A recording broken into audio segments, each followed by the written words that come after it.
എനിക്ക് സൗകര്യമുള്ള ഞാൻ പറയട്ടെ എനിക്ക് ആവശ്യമുണ്ട്. പൂഞ്ഞാറ് ഗവൺമെന്റ് ആശുപത്രി 2 ഡോക്ടർമാരെ കിട്ടിയാൽ കൊള്ളാതെ ഞങ്ങൾക്ക് ആഗ്രഹമുണ്ടെന്നേ. അത് തന്നോടുള്ളതിന് വേറെ ആരോടാ പറയുന്നത്? അത് പഞ്ചായത്തിന്റെ കീഴിലുള്ള അത് പറയാനുള്ള വേദി ഇതല്ലല്ലോ. 7 ഡോക്ടർമാരുണ്ടായിരുന്നു. ഇത് ആശുപത്രി ലൈസൻസ് ഇല്ലെങ്കിൽ പിന്നെ വർത്താനം പറയുന്നു. ഒരു MLA നിവേദനം നടത്താൻ ഇതുപോലെ അവസരങ്ങളെ കിട്ടുള്ളൂ, കൈ കിട്ടണ്ടേ? നമസ്കാരം. ഇപ്പോൾ നമ്മൾ കണ്ടിട്ടുള്ളത് ഒരു സ്റ്റേജിൽ നടന്ന അടിയാണ്. ഒരു ഭാഗത്ത് നമ്മുടെ എല്ലാവരും അറിയപ്പെടുന്ന PC ജോർജാണ്, മറുഭാഗത്ത് ആരാണെന്ന് അറിയാമോ? പൂഞ്ഞാറിലെ ഇപ്പോഴത്തെ MLA സെബാസ്റ്റ്യൻ കുളത്തുങ്കലാണ്. എന്താണ് ഈ അടിക്ക് കാരണം? ആ കാരണത്തിലേക്ക് കടക്കുന്നതിന് മുമ്പ് നമുക്കറിയാം PC ജോർജ് അദ്ദേഹം കേരളത്തിൽ എല്ലാവരും അറിയപ്പെടുന്ന വിവാദ നായകനാണ്. എന്നും വിവാദങ്ങളുടെ പിന്നാലെ പോകുന്ന, വിവാദങ്ങൾ സൃഷ്ടിക്കുന്ന ആളാണ് അദ്ദേഹം. എന്നാൽ ആ വിവാദങ്ങൾക്കൊപ്പം സ്വന്തം നാടിനെ വല്ലാതെ സ്നേഹിക്കുകയും ആ നാട്ടിലെ ജനങ്ങൾക്കൊരു അത്താണിയായി ഏതൊരു പ്രശ്നത്തിനും ഒരാളുണ്ട് എന്നുള്ള രൂപത്തിൽ കൂടെ നിൽക്കുകയും ചെയ്യുന്ന ഒരാളാണ്. ഒരാളൊരു പ്രശ്നവുമായി എത്തിക്കഴിഞ്ഞാൽ PC ജോർജ് അപ്പോൾ ഇറങ്ങി പുറപ്പെടും ആ പ്രശ്നം പരിഹരിക്കാനും അതിനുവേണ്ട ആശ്വാസം കണ്ടെത്താൻ. ആ നാട്ടിലെ എല്ലാവർക്കും അതുകൊണ്ടാണ് അദ്ദേഹം കണ്ണിലുണ്ണിയായത്. ഈ കഴിഞ്ഞ ഇലക്ഷനിൽ അദ്ദേഹം തോറ്റുപോയി. അതിൻ്റെ ഒറ്റ കാരണമാണ് അദ്ദേഹത്തെ പ്രകോപിപ്പിച്ച് പെട്ടെന്ന് ഒരു വാക്കിൽ അദ്ദേഹത്തിൽ ചില പിഴകൾ വന്നു. അതായത് അദ്ദേഹം യാത്ര ചെയ്തുകൊണ്ടിരിക്കുമ്പോൾ, ഇലക്ഷൻ പ്രചരണം നടത്തുമ്പോൾ അവിടെ കൂകി വിളിച്ച ആൾക്കാരോട് പറഞ്ഞു, നിങ്ങളെ ഒരുത്തൻ്റെയും വോട്ട് വേണ്ടടാ എന്ന് പറഞ്ഞ് അദ്ദേഹം പറഞ്ഞതാണ് അദ്ദേഹത്തിന് വിനയായി തീർന്നത്. ചില പ്രയോഗങ്ങൾ നടത്തുമ്പോൾ അദ്ദേഹം പറയേണ്ട സ്ഥാനത്ത് നിന്ന് അങ്ങോട്ട് കയറി പറഞ്ഞു പോകും. അത് അദ്ദേഹത്തിൻ്റെ നാക്കുപിഴയായിട്ട് മാത്രമേ കാണാൻ പറ്റുള്ളൂ. കാരണം അദ്ദേഹത്തെ ഏറ്റവും സ്നേഹിക്കുന്ന അവിടെ ജാതി മതങ്ങൾക്കപ്പുറമാണ് അദ്ദേഹം എല്ലാവരെയും കാണുന്നത്. ഹിന്ദുവെന്നോ ക്രിസ്ത്യാനിയെന്നോ മുസ്ലിമെന്നോ അദ്ദേഹത്തിന് ഇല്ല എന്ന് ഞാൻ മനസ്സിലാക്കിയുള്ള ഒരാളാണ് ഞാൻ. എന്നാൽ അദ്ദേഹം പറഞ്ഞു വരുമ്പോൾ അറിയാതെ അദ്ദേഹം ഓവറായി പറഞ്ഞു. അതുകൊണ്ടാണ് ഈ അടുത്ത കാലത്ത് അദ്ദേഹം ഒരു പ്രസ്താവന പറഞ്ഞു പോയി. അതായത് അവിടെയുള്ള മുസ്ലിങ്ങളെല്ലാം തീവ്രവാദികൾ എന്നുള്ള രൂപത്തിലേക്ക് അദ്ദേഹത്തിൻ്റെ നാക്കുപിഴ വന്നു. അദ്ദേഹം പറഞ്ഞു വന്നത് മുസ്ലിം തീവ്രവാദികളെക്കുറിച്ചാണെങ്കിൽ മൊത്തം മുസ്ലിങ്ങളെ പറ്റി പറഞ്ഞത് അദ്ദേഹത്തിൻ്റെ നാക്കുപിഴയായി വരികയും അദ്ദേഹം അതിന് മാപ്പ് പറയുകയും ചെയ്തു. പക്ഷേ ആ പറഞ്ഞുപോയ സ്ഥാനത്തെ പെരുപ്പിച്ച് അദ്ദേഹത്തെ മനസ്സിലാവാത്ത ആളുകൾ അദ്ദേഹത്തെ കൊല്ലുക എന്നുള്ള ഒരു കാര്യമാണ് ചെയ്യുന്നത്. സത്യത്തിൽ അദ്ദേഹത്തെ പോലുള്ള ഒരു മനുഷ്യസ്നേഹിയായ ആ നാടിനു വേണ്ടി പ്രവർത്തിക്കുന്ന മറ്റൊരാളെയും പൂഞ്ഞാറിൽ കാണില്ല. അതുകൊണ്ട് തന്നെ വർഷങ്ങളായി MLA ആയിരിക്കുന്ന അദ്ദേഹത്തെയാണ് നാട്ടിലെ ജനങ്ങൾ MLA ആയി കാണുന്നത്. അവിടുത്തെ യഥാർത്ഥ MLA സെബാസ്റ്റ്യൻ കുളത്തുങ്കലാണ്. ഈ അടുത്ത ദിവസം അവിടുത്തെ എലൈറ്റ് ഹോസ്പിറ്റലിൻ്റെ ഉദ്ഘാടന സമയത്ത് അവിടുത്തെ നമ്മുടെ കേന്ദ്രമന്ത്രി ജോർജ് കുര്യനെ വിളിച്ചിരുന്നു. അതേപോലെ നമ്മുടെ PC ജോർജിനെയും അവിടുത്തെ MLAയും വിളിച്ചിരുന്നു. അങ്ങനെ നിൽക്കുമ്പോഴാണ് MLA കൃത്യമായി PC ജോർജ് പറഞ്ഞത്, ഇവിടെ ഈ ഗവൺമെൻറ് ഹോസ്പിറ്റലിൽ നടക്കുന്ന ചില കാര്യങ്ങളെക്കുറിച്ച് പറഞ്ഞത്. ആ പറഞ്ഞ കാര്യങ്ങൾ പൂർണ്ണമായി ഒന്ന് കേൾക്കാം. നമ്മൾ മുന്നിൽ കേട്ട ചെറിയൊരു ഭാഗമാണ്. എന്താണ് പറഞ്ഞത് നോക്കാം. ആടി നമ്മുടെ എലൈറ്റ് ആശുപത്രിയുടെ ഉദ്ഘാടന കർമ്മം നിർവഹിച്ച ഏറ്റവും പ്രിയകരനായ നമ്മുടെ മന്ത്രി ജോർജ് കുര്യനാണ്. ഈ യോഗത്തിന് അധ്യക്ഷത പദം അലങ്കരിച്ച പ്രിയകരനായ നമ്മുടെ MLA ശ്രീ സെബാസ്റ്റ്യൻ കുളത്തുങ്കൽ, വിശിഷ്ട വ്യക്തിത്വങ്ങളെ, നല്ലവരായ സഹോദരന്മാരെ, സഹപ്രവർത്തക സ്നേഹിതരെ, എല്ലാവരും വളരെയേറെ സന്തോഷത്തോடு നിൽക്കുന്ന അവസരത്തിൽ ഒരു നീണ്ട പ്രസംഗത്തിന് യാതൊരു പ്രസക്തിയില്ല എന്ന ബോധ്യത്തോടു കൂടിയാണ് ഞാൻ നിൽക്കുന്നത്. എല്ലാവർക്കും വീട്ടിലെത്തണം എന്ന് തന്നെയാണ് ചിന്തയെന്ന് എനിക്കറിയാം. ഇവിടെ ബഹുമാനപ്പെട്ട മന്ത്രിയും നമ്മുടെ MLAയും ചേർന്നുകൊണ്ട് വളരെ വിശദമായി ആരോഗ്യരംഗത്ത് വരുത്തേണ്ട മാറ്റങ്ങളെ സംബന്ധിച്ച് വിശദമായി പറഞ്ഞപ്പോൾ ഞാൻ അതിലേക്കൊന്നും കടക്കണ്ട എന്ന് എനിക്ക് തോന്നുന്നു. അതിലേക്ക് ഞാൻ കടക്കണ്ട, ഇവരൊക്കെ എന്നേക്കാൾ അറിവുള്ളവരാണല്ലോ, അവർ പറഞ്ഞ കാര്യങ്ങൾ നമുക്ക് അംഗീകരിക്കാം. പക്ഷെ എനിക്ക് പറയാനുള്ളത്, ഇവിടെ പൂഞ്ഞാർ ആശുപത്രിക്ക് എന്തോ സാധനം കൊടുക്കുന്നത് കണ്ടു നമ്മുടെ MLA. എന്നാ പാലിയേറ്റീവ് കെയർ പറഞ്ഞങ്ങൾ വളരെ നന്നായി, പക്ഷെ ഒരു ഉപകാരം ചെയ്യണമായിരുന്നു.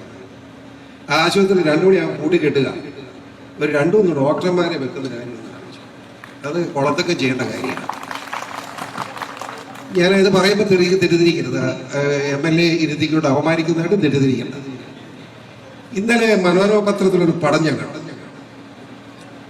നമ്മുടെ MLAയും അവിടുത്തെ പഞ്ചായത്ത് പ്രസിഡന്റ് ഉൾപ്പെടെ ചേർന്നുകൊണ്ട് മന്ത്രിക്ക് ഇങ്ങനെ നിൽക്കുക, അവർ നിവേദനം കൊടുക്കുന്നത് എന്താണെന്നറിയാമോ? മുണ്ടക്കയ ആശുപത്രിയിൽ ഒരു ഡോക്ടറെ വെക്കണം, പഞ്ചായത്ത് വെച്ചോളാം, അതിനകത്ത് അനുവാദം തരണമെന്ന് പറഞ്ഞ് ഒരു മെമ്മോറാണ്. എൻ്റെ ജീവിതത്തിൽ ഏറ്റവും വേദനിച്ച നിമിഷങ്ങൾ ഒത്തിരിയുണ്ട്. അതിലൊന്നായിട്ട് ആ നിമിഷത്തെ ഞാൻ കാണുകയാണ്. എനിക്ക് സൗകര്യമുള്ള ഞാൻ പറയുന്നത് അവരെ ഉള്ള തസ്തികയേക്കാൾ അധികം ഒരു തസ്തിക വേണമെന്നുണ്ടെങ്കിൽ ആ തസ്തികയ്ക്ക് വേണ്ടിയിട്ട് ഗവൺമെന്റ് സാക്ഷ്യം വേണം. അതിനാണ് നിവേദനം കൊടുത്തത്. അത് വിമർശിക്കാൻ നമുക്ക് വേറെ വികസന വേദി ഉണ്ടാക്കാം. ഇത് ആശുപത്രിയുടെ ഉദ്ഘാടനം. ഇവിടെ അതിന്റെ കാര്യം പറഞ്ഞു പോകും കേട്ടോ. എല്ലാവർക്കും വർത്താനം പറയുന്നത് എനിക്ക് ആവശ്യമുണ്ട്. പൂഞ്ഞാറ് ഗവൺമെന്റ് ആശുപത്രി 2 ഡോക്ടർമാരെ കിട്ടിയ കൊള്ളാന്ന് ഞങ്ങൾക്ക് ആഗ്രഹമുണ്ടെന്നേ. അത് തന്നോടുള്ള വേറെ ആരോടാ പറയുന്നത്? അത് പഞ്ചായത്തിന്റെ കീഴിലുള്ള അത് വേണം ചെയ്യാൻ വേദി ഇതല്ലല്ലോ. അത് പറയാനുള്ള വേദി ഇതല്ലല്ലോ. 7 ഡോക്ടർമാരുണ്ട്. ഇത് ആശുപത്രി ഇങ്ങനെ പാലിയേറ്റീവിന്റെ കാര്യം പറയാനും അത് പറയാൻ ലൈസൻസ് ഇല്ലെങ്കിൽ പിന്നെ വർത്താനം പറയുന്നു. ഒരു MLA യോട് നിവേദനം നടത്താൻ ഇതുപോലെ അവസരങ്ങളെ കിട്ടുള്ളൂ, കൈ കിട്ടണ്ടേ? അതുകൊണ്ടാണ് പറയാതിരിക്കാൻ പറ്റും. മനസ്സിലായില്ലേ? അതായത് ഞാൻ പറഞ്ഞൊന്നും മറ്റൊന്നുമല്ല, നമ്മുടെ ആശുപത്രികൾ ഇച്ചിരി നന്നായ കൊള്ളാമെന്ന് എനിക്ക് ആഗ്രഹമുണ്ട്. മനസ്സിലായില്ലേ? അത് പറയാതിരിക്കാൻ പറ്റുമോ? ഇപ്പോഴല്ലേ കിട്ടുന്നേ. മന്ത്രിയുണ്ട്, MLA ഉണ്ട്, കേന്ദ്രമന്ത്രി ചെയ്യേണ്ട കാര്യമല്ല ഇത്. അല്ലെങ്കിൽ അദ്ദേഹത്തോട് ശരി ഞാൻ പറഞ്ഞേനെ. ഇതിപ്പോ നമ്മളിവിടെ ചെയ്തു വെക്കേണ്ട കാര്യമോ പറയാതിരിക്കാൻ നിവൃത്തിയില്ലാത്തതുകൊണ്ട് പറഞ്ഞു പോയതാ. പിണക്കണ്ട, ഒരു പിണക്കവും ആവശ്യമില്ല ആർക്കും. ഞാനിങ്ങനെ MLA ആയിരിക്കും, എന്നോട് എല്ലാവരും പറയാറുണ്ട്. ഞാൻ സൗമ്യമായിട്ട് കേൾക്കും, പറ്റുന്ന കാര്യമൊക്കെ ചെയ്തു തീർക്കും. അങ്ങനെ ഞാൻ ചെയ്തിരുന്നത്. ആ ഒരു മര്യാദ ഉണ്ടെന്ന് വിചാരിച്ച് ഞാൻ കാര്യങ്ങൾ പറഞ്ഞത് ഇത്രമാത്രം വിഷമിക്കേണ്ടേ ചോദിക്കേണ്ടേ കാര്യം എന്താണെന്ന് മനസ്സിലായില്ല. ഏതായാലും ഞാൻ കാര്യങ്ങൾ പറഞ്ഞല്ലോ, മനസ്സിലായാലും അതിലേക്ക് ഇനി കിടക്കുന്നില്ല. പിന്നെ ഒരു ചെറിയ കാര്യം കൂടി ഞാനിവിടെ സൂചിപ്പിക്കാൻ ആഗ്രഹിക്കും. ഇതുമായിട്ട് ബന്ധപ്പെട്ടതല്ല, എന്നെ പേടിപ്പിച്ചേക്കല്ലേ. ചെറിയ കാര്യം പറയാം, പേടിപ്പിച്ചേക്കല്ലേ. അതായത് കേരളത്തിൽ അങ്ങോളം ഇങ്ങോളം ഇപ്പോ പകുതി വിലയ്ക്ക് സാധനം കൊടുക്കാമെന്നും പറഞ്ഞ് നമ്മുടെ ആളുകളെ കൂടെ കളിപ്പിച്ച് പരുവാക്കിയിരിക്കുക. ഇന്ന് രാവിലെ എന്നെ ഈരാറ്റുപേട്ടയിൽ എൻ്റെ അടുത്ത് വന്ന ഉമ്മ ഇവിടേക്ക് നിവേദനം, ആ നിവേദനം എൻ്റെ കയ്യിൽ ഇരിപ്പുണ്ട്. 460 ആളുകളാണ് നമ്മുടെ ഈ ഭാഗത്ത് നിന്ന് ഈ കള്ളൻ കാശ് കടിപ്പിച്ചുകൊണ്ട് പോയിരിക്കുന്നത്. കുറ്റം പറയും, നമ്മൾ എന്തിനാ പകുതി കാശിന് കൊടുത്തതെന്ന്. സംഭവിച്ച എന്താ? ഇവിടെ ഒരു 8-10 പേർക്ക് പകുതി വിലയ്ക്ക് സ്കൂട്ടർ കൊടുത്തു. നമ്മുടെ ആളുകളെല്ലാം ആ കൊടുത്ത് ചേർന്നു. മനസ്സിലായില്ലേ? നമ്മുടെ ആളുകളെല്ലാം ആ കൊടുത്ത് ചേർന്നു. അങ്ങനെ പറ്റുക. ഇതിനകത്ത് 460. ഇത് ഒരു കാര്യം കൂടെ നിങ്ങൾക്ക് അറിയാൻ വേണ്ടി പറയാം. ഈ 460 എന്ന് പറയുമ്പോൾ ഒരു പ്രധാനപ്പെട്ട കാര്യമുണ്ട്. ഇവൻ ആരാന്നറിയാമോ നിങ്ങൾക്ക്? ഈ കോടാനുകോടി കട്ടുകൊണ്ട് പോകാൻ എവിടുത്തുകാരനാണെന്നറിയാമോ? അവൻ ഈ പൂഞ്ഞാർ പഞ്ചായത്തിലുള്ളവനാണ്. അല്ല, ഈരാറ്റുപേട്ടക്കാരനാണ്. ഞാൻ പറഞ്ഞേക്കാം. അവൻ താമസിക്കുന്ന എവിടെ എന്നറിയാമോ? നമ്മുടെ ഈ ഈരാറ്റുപേട്ടയ്ക്കടുത്തുള്ള ഈ കയമുണ്ടല്ലോ, ആ കയന്റെ അടുത്ത് നമ്മുടെ കൊട്ടുകാപ്പള്ളി കോളനി ഉണ്ട്. അറിയാമല്ലോ ടോമിക്ക്? ആ കൊട്ടുകാപ്പള്ളി കോളനിയിൽ ഒരു 26-27 കൊല്ലം മുമ്പ് ഇവന്റെ അപ്പൻ ഒരു കൊല്ലപ്പണിക്ക് നല്ലവനാണ്. ഞാനാണ് ആ വീട് വെച്ച് കൊടുത്തത്. അതുകൊണ്ടാണ് പറഞ്ഞത്. കൊട്ടുകാപ്പള്ളിക്കാരനുള്ള അനുവാദം മേടിച്ച് അവിടെ ജനിച്ചു വന്ന അവിടെ ജീവിച്ചവരാണ് ഈ രാജ്യം മുഴുവൻ ഇതുപോലെ കൊള്ളയടിച്ചു വരുന്നത്. ഈ പഞ്ചായത്ത് മെമ്പർ കാശ് പോയ കക്ഷിയായിരിക്കുന്നില്ല. ഒന്ന് ആലോചിച്ച് ഒരു സംഘടകരാണ്. അവർ ഇതുപോലെ കൊള്ളയടിച്ചിട്ട് അവർ 5-6 ലക്ഷം രൂപ രാഷ്ട്രീയക്കാർ കൊടുക്കല്ലേ. ഉടനെ ഉദ്ഘാടനം.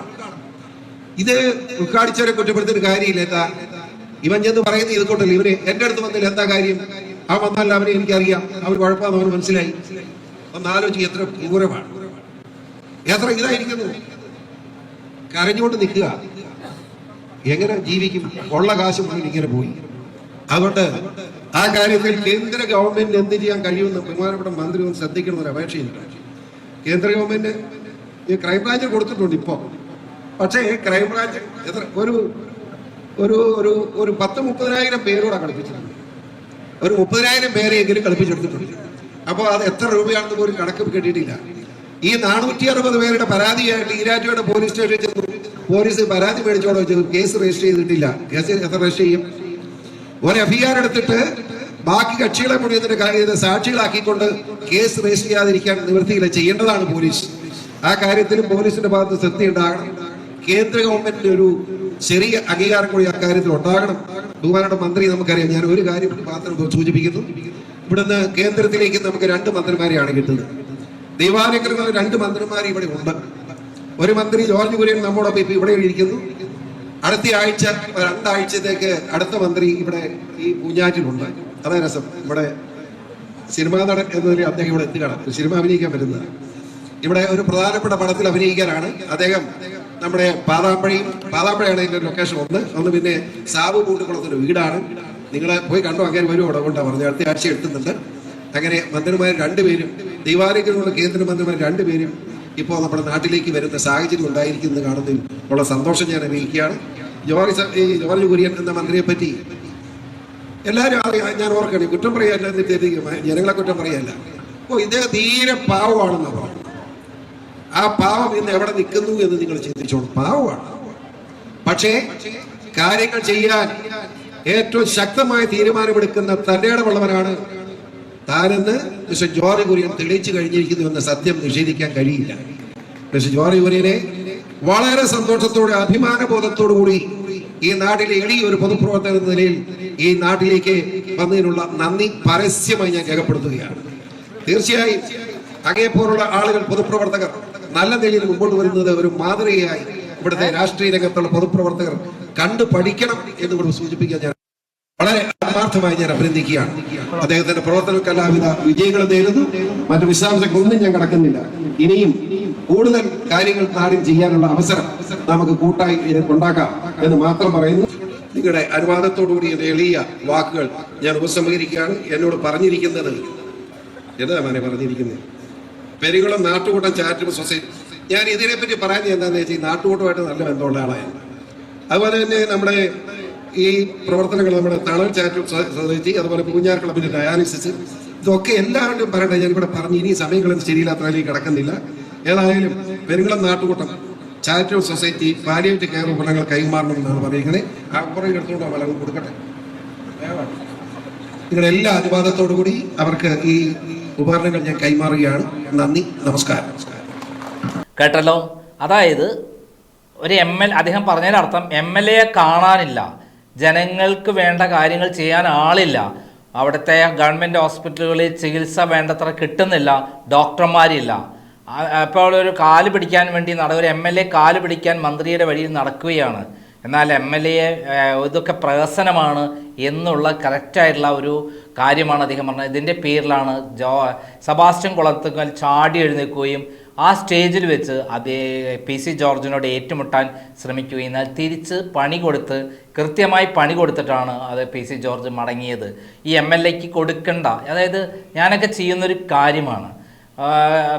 ആരാണോ കുറ്റക്കാരായ ആളുകൾ അവരെ പ്രകീർത്തിച്ച് പൊക്കി വെച്ച് സംസാരിക്കല്ല ചെയ്യുന്നത്. പറയേണ്ട സമയത്ത് അവസരം കിട്ടുമ്പോൾ കൃത്യമായി പറയുക എന്നുള്ളത് തന്നെയാണ്. അത് തന്നെയാണ് PC ജോർജ് ചെയ്തത്. അതിൽ ചാടി വീണ സെബാസ്റ്റ്യൻ കുളത്തുങ്കൽ നാണം കെട്ടു എന്നുള്ളതാണ് സത്യം. അങ്ങനെ ചാടി വീണത് വഴി PC ജോർജ് ഹീറോയായി, പൂഞ്ഞാറിലെ ജനങ്ങൾക്ക് വീണ്ടും പ്രിയപ്പെട്ടവനായി, ആ നാട്ടിലെ പ്രശ്നങ്ങൾ തൻ്റെടപൂർവ്വം മുഖത്ത് നോക്കി പറയാനുള്ള കഴിവുള്ള ധീരനായ ഒരാളായിട്ടാണ് ഇപ്പോൾ PC ജോർജിനെ നാട്ടുകാർ കാണുന്നത്. കാരണം അങ്ങനെ ഒരു MLA ഇല്ലാത്തതുകൊണ്ട് പൂഞ്ഞാറിൽ ഉണ്ടാകുന്ന ദുരന്തങ്ങൾ വലുതാണ്. ഒരാൾ പറയാനും കേൾക്കാനും അതിനനുസരിച്ച് പ്രവർത്തിക്കാനും ഒരു MLA ഇല്ല. പേരിനും പ്രശസ്തിക്കും വേണ്ടിയുള്ള ഒരു MLA മാത്രമാണ് പൂഞ്ഞാറിലുള്ളത്. അതിനെതിരെയാണ് പൂഞ്ഞാറിലെ മുൻ MLA PC ജോർജ് ശക്തമായ ഭാഷയിൽ പ്രതികരിച്ചത് എന്നുള്ളതാണ് സത്യം. എന്തായാലും സെബാസ്റ്റ്യൻ കുളത്തുങ്കലിന് ശക്തമായ തിരിച്ചടി തന്നെയാണ് ഈ PC ജോർജ് നൽകിയത്. ഏൽക്കേണ്ട സമയത്ത് അവിടെ സെബാസ്റ്റ്യൻ കുളത്തുങ്കൽ ചാടി എഴുന്നേറ്റ് വിവാദമാക്കാൻ ശ്രമിച്ചില്ലായിരുന്നെങ്കിൽ ഇത്രയധികം ആ പ്രശ്നം അറിയില്ലായിരുന്നു. ആ പ്രസംഗിച്ച് അവിടെ കേട്ടുള്ള ആൾക്കാർ മാത്രമേ അറിയുകയുള്ളായിരുന്നു. എന്നാൽ ഇന്ന് ലോകം മുഴുവൻ അറിഞ്ഞു സെബാസ്റ്റ്യൻ കുളത്തുങ്കൽ ആ നാട്ടിന് വേണ്ടി ഒന്നും ചെയ്യുന്നില്ല. അവിടുത്തെ നമ്മുടെ മന്ത്രി വീണ ജോർജിൻ്റെ കാൽക്കൽ വീണേ അതൊന്ന് ശരിയാക്കി തരണേ എന്ന് യാചകനായി നിൽക്കുന്ന ഒരാൾ മാത്രമാണ്. കാരണം യഥാർത്ഥത്തിൽ അവിടെ അങ്ങനെ ഒരു കാര്യത്തിന് നിൽക്കേണ്ട ആവശ്യമില്ല. ശക്തമായ ഭാഷയിൽ പറഞ്ഞ് അവിടെ ഒരു ഡോക്ടറെ ശരിയാക്കി കൊടുക്കുകയാണ് വേണ്ടിയിരുന്നത്. എന്നാൽ അങ്ങനെയല്ല നടന്നത് എന്നാണ് PC ജോർജ് കൃത്യമായി പറഞ്ഞത്. ആ നാടിന് വേണ്ടി പ്രവർത്തിക്കേണ്ട ഒരു MLA ഇത്ര നാണം കെട്ടവനായി മാറാൻ പാടില്ലായിരുന്നു എന്നുള്ളതാണ് അദ്ദേഹം പറഞ്ഞത്. നന്ദി, നമസ്കാരം.